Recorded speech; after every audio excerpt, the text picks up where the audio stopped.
Okay, we're getting close to the end. Shoulders back, keep the energy up. I know I'm looking forward to some refreshments. So we move to the last part of our ceremony. And thank you for your contributions, thank you to for all our speakers, and thank you for your patience. So in our previous sessions, we've showcased many of the inspiring examples of local and regional authorities and Covenant of Mayors' signatories in leading Europe's transition to climate neutrality. By engaging with their communities, their citizens, their local stakeholders, their local and regional governments, they are also paving the way to decarbonised and a green economy. This closing session will explore how cities and the EU are actually working very strongly together for a prosperous Europe, and also ensuring no one is left behind. I have the pleasure now to invite to the stage Michele de Pascale, President of Emilia-Romagna region in Italy.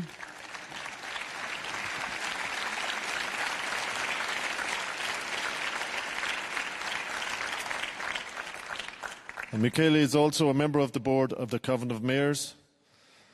Emilia-Romagna has been a Covenant coordinator, helping its municipalities in the Covenant since 2014, and is also a signatory of the mission adaptation. Please. Thank you. Distinguished representatives of the European institutions, distinguished majors and local regional leaders, distinguished participants. Today, I have the honor of representing Emilia-Romagna as the only regional and Italian member of the Covenant of Majors Board. I also bring here the concrete experience of someone who, during my service in the past 10 years as a major of Ravenna, strongly believed in this path. I am fully aware of challenges that local institutions face in turning plans into tangible actions, particularly in three increasingly urgent areas: mitigation, adaptation, and energy policies. This requires a profound renewal in governance models, local technical capacity, and emergency response capabilities. The continuous natural disaster affecting our territories can no longer be ignored. In 2023 and 2024, my region was hit by a series of unprecedented floods, causing €8.5 billion in damage, 18 lives lost. Since May 2023, the region and the affected municipalities have been working tirelessly side by side, not only on reconstruction, but also on prevention and risk mitigation, particularly concerning hydraulic and hydrogeological hazards. As Mayor of Ravenna, I led one of the areas most severely affected by the flood that devastated Romagna. In those dramatic days, Europe stood by us, and the EU Civil Protection Mechanism provided concrete support, proving that European solidarity is real. Yet that crisis reminded us once again that climate adaptation is no longer a challenge for the future. It is a challenge for today. Among us and you, I see many majors who managed those difficult days. For me, they represent a model. I ask them to rise up. Alzatevi. I say in Italian, sorry.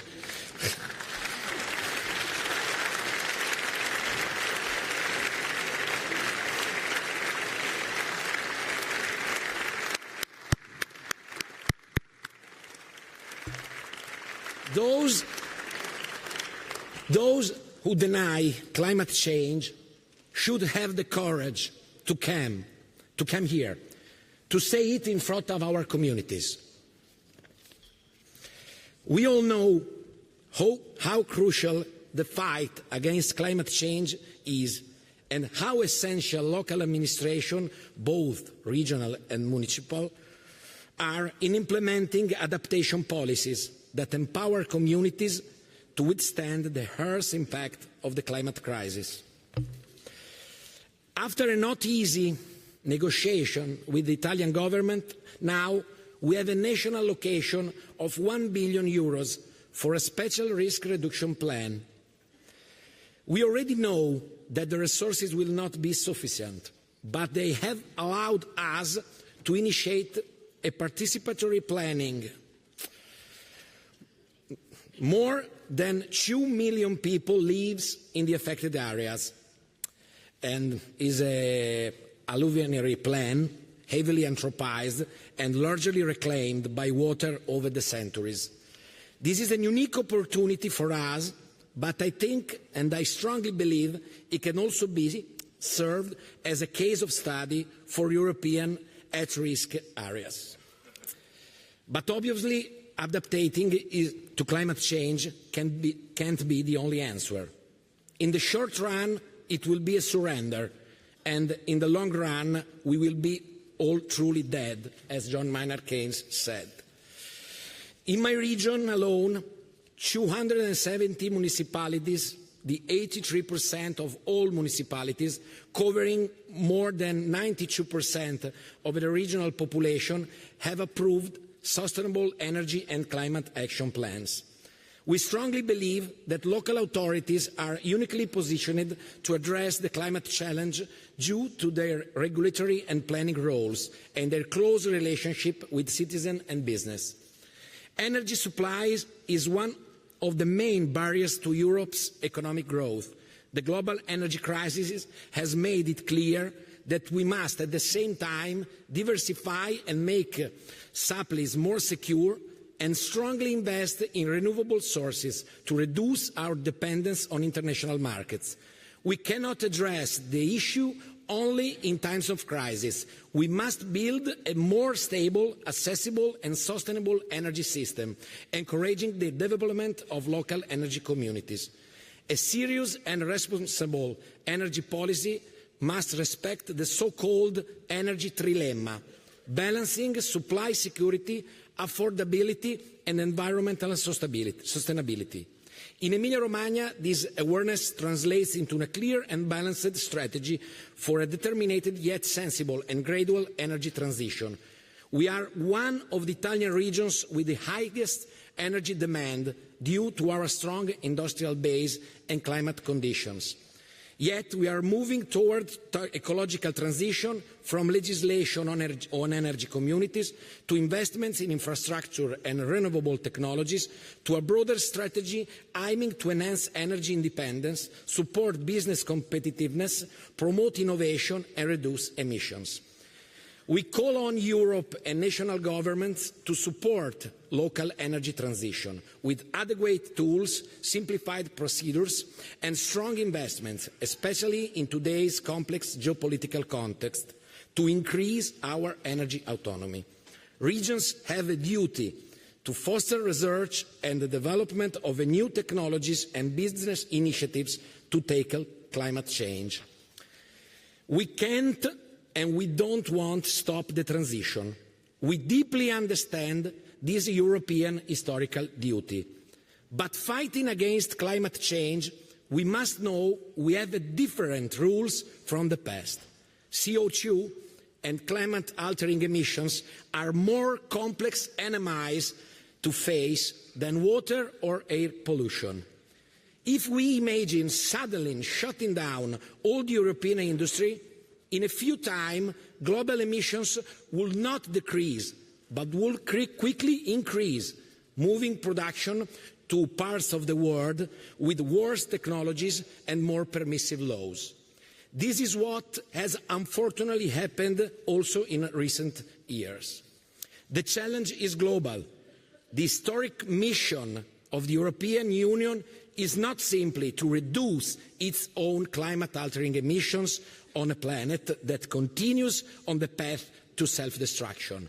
Our mission is to show to the whole world, even to those who turn their hands, just pretend doesn't see, that it is possible at the same time reduce emissions, increase the competitiveness of manufacturing, increase rights and social protection for citizens and workers.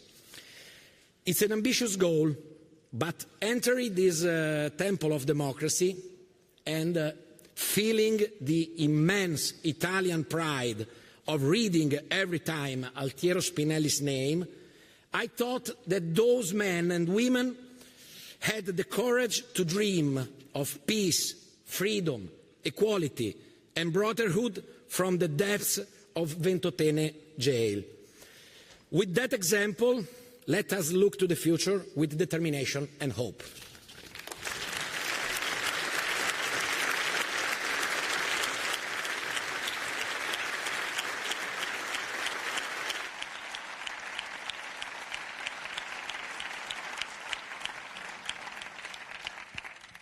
Thank you, Michele, for those inspiring words.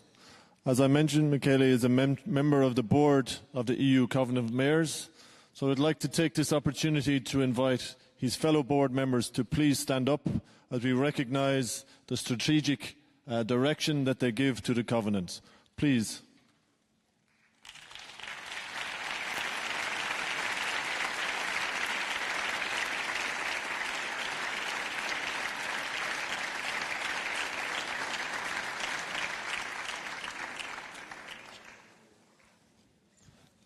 Thank you very much, and thank you very much for your extensive work, effort and commitment to the Covenant.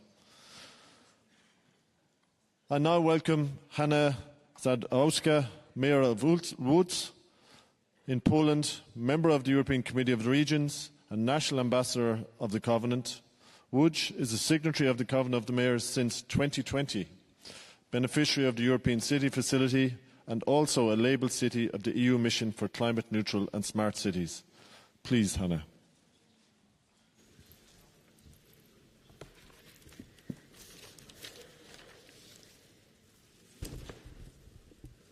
Dear Executive Vice President, dear colleagues, dear participants, I will speak in Polish. To dla mnie wyjątkowy zaszczyt uczestniczyć w sesji zamykającej tak inspirujący i ważny dzień. Jako prezydent Łodzi, trzeciego co do wielkości miasta w Polsce, chcę podkreślić, że transformacja energetyczna jest motywem przewodnim mojej ponad 15-letniej prezydentury. Wszystkie historie, które słyszymy, wszystkie doświadczenia, z którymi się dzielimy, wszystkie relacje, które nawiązujemy w rodzinie, jaką tworzy porozumienie burmistrzów, to jest to, dzięki czemu Covenant of Mayors jest tak silny i dzięki czemu mamy szansę w tych niezwykle trudnych czasach przybliżać się do realizacji ambitnych celów klimatycznych. Jestem dumna, że jestem częścią tej wspólnoty. Dużym zaszczytem, ale i zobowiązaniem dla mnie jest pełnienie, jako członek Europejskiego Komitetu Regionów, funkcji krajowego ambasadora porozumienia burmistrzów. Jako prezydent Łodzi odpowiadam za realizację ambicji miasta w zakresie klimatu i energii. Wdrażam ambitne projekty związane z celami porozumienia, w szczególności w ramach programu rewitalizacji naszego miasta. Obejmuje on działania mające na celu ograniczenie zużycia paliw kopalnych, od renowacji i termomodernizacji budynków poprzez rozbudowę infrastruktury transportu publicznego, po zwiększenie powierzchni terenów zielonych i, co najważniejsze, podnoszenie świadomości klimatycznej. Działania te wpisują się w szerszą strategię poprawy efektywności energetycznej i redukcji zanieczyszczenia powietrza w mieście, w którym całkiem niedawno 30% mieszkańców korzystało z ogrzewania węglowego. Jest to długa podróż, ale nie poddajemy się i idziemy dalej. Z roku na rok jest coraz trudniej, ale uważam, że najgorszą rzeczą, jaką aktualnie moglibyśmy zrobić, to zatrzymać się lub, co gorsze, cofnąć z naszych ambicjach. Chciałabym przywołać, co dziś rano przypomniała nam przewodnicząca Komitetu Regionów. Od samego początku powstania porozumienia burmistrzów w 2009 roku jego wizjonerskim celem jest przełożenie polityki Unii Europejskiej na konkretne instrumenty na szczeblu lokalnym i regionalnym. Wiele władz lokalnych i regionalnych właśnie dzięki porozumieniu burmistrzów po raz pierwszy umieściło politykę energetyczną i klimatyczną w centralnym miejscu swoich programów politycznych. Dla Unii Europejskiej jest to niezbędny i konieczny krok w kierunku wdrażania znacznej części prawodawstwa Unii Europejskiej. Właśnie ten transformacyjny charakter działań jest niepodważalną zaletą porozumienia burmistrzów. Przejawiało się to w wielu dzisiejszych dyskusjach. Europa jest na dobrej drodze do realizacji swoich ambicji w zakresie łagodzenia zmian klimatu, a wiele z tych osiągnięć wynika z działań podejmowanych właśnie przez miasta i regiony. Musimy nadal podążać tą drogą. Konsumenci muszą widzieć i czuć namacalne korzyści, niższe rachunki za prąd i ogrzewanie, większy komfort termiczny w swoich domach, czy wzmocnienie lokalnej gospodarki i tworzenie w niej nowych miejsc pracy. Produkowana lokalnie czysta energia jest jedyną realną alternatywą dla uzależnienia energetycznego. W połączeniu z efektywnością energetyczną jest to najpotężniejszy instrument przeciwdziałania ubóstwu energetycznemu. Wysiłki Unii Europejskiej zarówno pod względem prawodawstwa, jak i finansowania muszą wspierać miasta i regiony w realizacji polityk i konkretnych projektów w tych dziedzinach. Klęski żywiołowe związane z klimatem stają się coraz częstsze. Mają one wpływ na nasze miasta i regiony, powodując ogromne straty gospodarcze, szkody w środowisku i zbyt często ofiary śmiertelne. Wysiłki Unii Europejskiej muszą zapewnić wsparcie miastom i regionom w zakresie przystosowania do zmian klimatu i ochrony społeczności lokalnych. Musimy umieścić naszych obywateli w centrum uwagi. Słyszeliśmy to dziś od wielu prelegentów. Musimy pracować nad stworzeniem zrównoważonego systemu gospodarczego, który będzie działał na rzecz naszych społeczności lokalnych z uwzględnieniem ograniczeń naszej planety. Komisja Europejska musi wspierać przywódców lokalnych i regionalnych w tym przedsięwzięciu. Potrzebujemy dużego wysiłku Unii Europejskiej w celu odzyskania zaufania i odbudowania globalnego poparcia publicznego dla działań w dziedzinie klimatu. Potrzebujemy skutecznej walki z dezinformacją klimatyczną. W ramach porozumienia burmistrzów zobowiązaliśmy się do osiągnięcia neutralności klimatycznej do 2050 roku. Musimy utrzymać dynamikę i urzeczywistnić te zobowiązania. Transformacja klimatyczna musi odbywać się w każdym regionie, metropolii, mieście, wsi i społeczności w całej Europie. A porozumienie musi być swego rodzaju kompasem. Kolejny budżet Unii Europejskiej i agenda dla miast muszą wspierać ten ambitny cel w wymierny sposób. Musimy zapewnić synergię pomiędzy różnymi inicjatywami unijnymi, szczególnie z misjami klimatyczną i adaptacyjną. 100 miast podjęło się dużego wysiłku organizacyjnego. Nie można teraz tego pozostawić bez wsparcia finansowego w realizacji ich planów. Na zakończenie pragnę powtórzyć to, co wielu z dzisiejszych prelegentów powiedziało. Ambicje polityczne stają się namacalne tylko wtedy, gdy poparte są jasnym finansowaniem i skutecznymi instrumentami wsparcia. W ramach porozumienia burmistrzów udowodniliśmy, że nasze ambicje są właściwe. Teraz musimy zacieśnić naszą współpracę ze szczeblem krajowym i unijnym, aby wywrzeć większy wpływ. Działania w dziedzinie klimatu i energii mogą stać się motorem trwałego dobrobytu Europy. Tylko wtedy, gdy wszystkie regiony i miasta będą miały dostęp do funduszy unijnych. Od tego zależy spójność gospodarcza, społeczna i terytorialna Europy. Choć doceniamy ogólne ambicje w zakresie wydatków na klimat i ochronę środowiska w następnym budżecie Unii Europejskiej, jesteśmy bardzo zaniepokojeni faktem, że nadmierne uproszczenie i nadmierna centralizacja budżetu Unii Europejskiej pomijają miasta i regiony. Europa powinna postrzegać miasta i regiony nie tylko jako zwykłych beneficjentów, ale również jako partnerów strategicznych. Współpracując, mając spójne priorytety, skuteczne narzędzia, możemy zapewnić realizację celów klimatycznych i energetycznych Europy, jak również to, co najważniejsze, dobrobyt naszym obywatelom. Komitet Regionów pozostaje gotowy do ścisłej współpracy z szerszą społecznością porozumienia, aby urzeczywistnić ten cel. Thank you very much.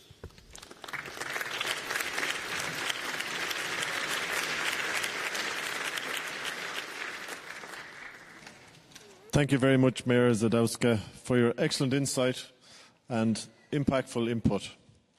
And now I have the pleasure to give the floor to our final contributor at today's ceremony. Please welcome Raffaele Fitto, Executive Vice President for Cohesion and Reforms of the European Commission. Please.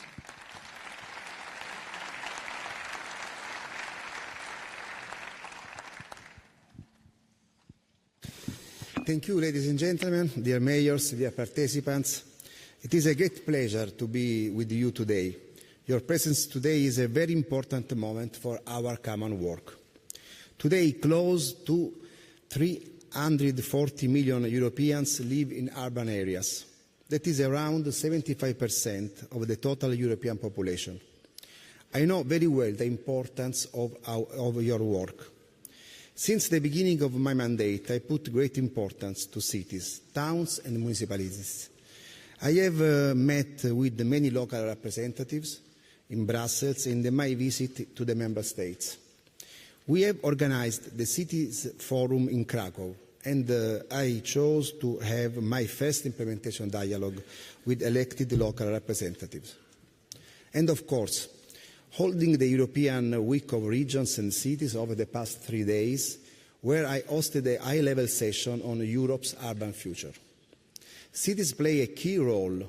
You are on the front line facing numerous challenges. From extreme weather, earthquakes, to the record wildfires this summer, such events put great pressure on our citizens, our economies, and our way of life. In crisis, you are the first to provide support to citizens.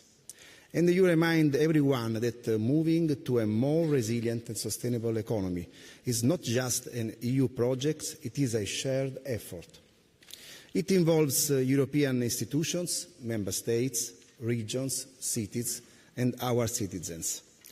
Europe needs to improve people's lives by investing in transport, affordable housing, and the energy transition. Cities are central to achieving this. Cities are vital for turning our strategies into action, and they are also engines of Europe's competitiveness, attracting investment, driving innovation, and creating jobs. The work of the Covenant of Mayors is a living proof of this. You have created the largest network of its kind worldwide, showing how European cities can lead by example on the global stage. The urban dimension has always been very strong in cohesion programs. With its place-based approach, it ensures that actions from energy to transport and the environment reflect local realities. Between 2021 and 2027, cohesion policy is mobilizing more than 110 billion euro for energy transition, sustainable urban mobility, climate adaptation and environmental protection. And significant resources are dedicated to integrated urban development strategies designed and implemented by cities themselves. But cities, especially of smaller size, often face challenges concerning financing, high administrative burden and the lack of expertise to address the problems. Cohesion policy has already delivered visible and tangible results, but we need to adapt and further improve our efforts. We cannot stand still. The world is changing, and we must change with it. This is why we proposed the mid-term review of the current programs of cohesion policy, adopted last month. We have identified 5 new priorities where member states and regions on a voluntary basis can choose to reprogram funds. It responds to the new challenges we face, like competitive defense and of particular relevance to cities, affordable housing, the energy transition and the water resilience. The mid-term review and the forthcoming European Affordable Housing Plan can provide support to you. They are important initiatives to help you respond to the needs of your citizens. I encourage you to discuss with the relevant partners in your countries. It is important to act now and use the opportunities offered by the current programs to face these new challenges. Cities can benefit from many other EU instruments. This is why one of my top priorities is to adopt the new EU Agenda for Cities before the end of the year. The Agenda for Cities will cover cities of all sizes, including towns and municipalities. The agenda will have two main goals. First, to simplify access to EU support for urban areas. The EU currently offers many different initiatives to support cities, but it can be difficult to navigate, especially for smaller cities and those limited in budget or technical abilities. With the Agenda for Cities, we are simplifying initiatives and tools to make it easier for all cities to access EU support. Second, to strengthen multi-level governance and cooperation. Cities must not only be implementers of EU policies, they must also have a stronger voice in shaping them. We are improving inclusive governance and collaboration between EU, Member States, regional and local authorities, because I firmly believe that it is only by working together that we can deliver results, improving the daily lives of citizens. To conclude, ladies and gentlemen, cities are key partners in achieving our shared European goals. We will build on the Covenant's work, and with an ambitious EU Agenda for Cities, we will strengthen the role of cities, giving you a voice in EU policies. Let me close with a simple but essential message. Europe needs the cities, and cities need Europe. I look forward to continue our common work together for the future. Thank you very much.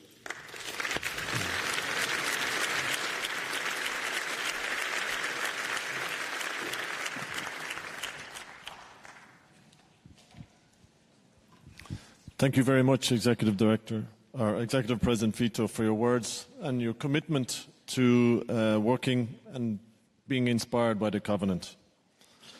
So today we have heard and seen inspirational stories from across Europe and indeed across the world on how towns, cities and regions are embracing the challenge of energy security, decarbonisation, climate risk and resilience.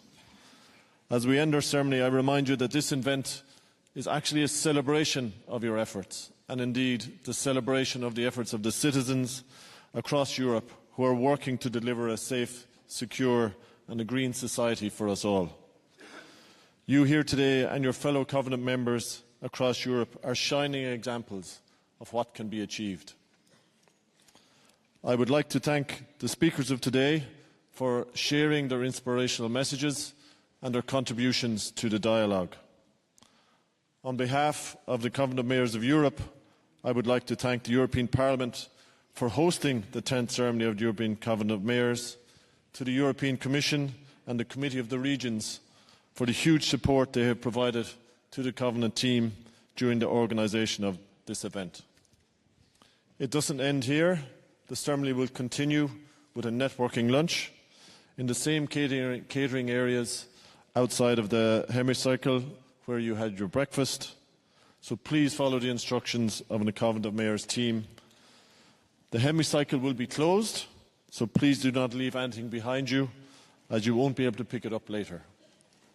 It has been my honour to act as the Master of Ceremonies for you today. It has been an honour to be inspired by you all and by the Covenant Mayors' actions. May you carry the energy of this inspiring event home. We look forward to seeing you in 2026, and please have a safe journey home. And I officially close this ceremony. Thank you very much.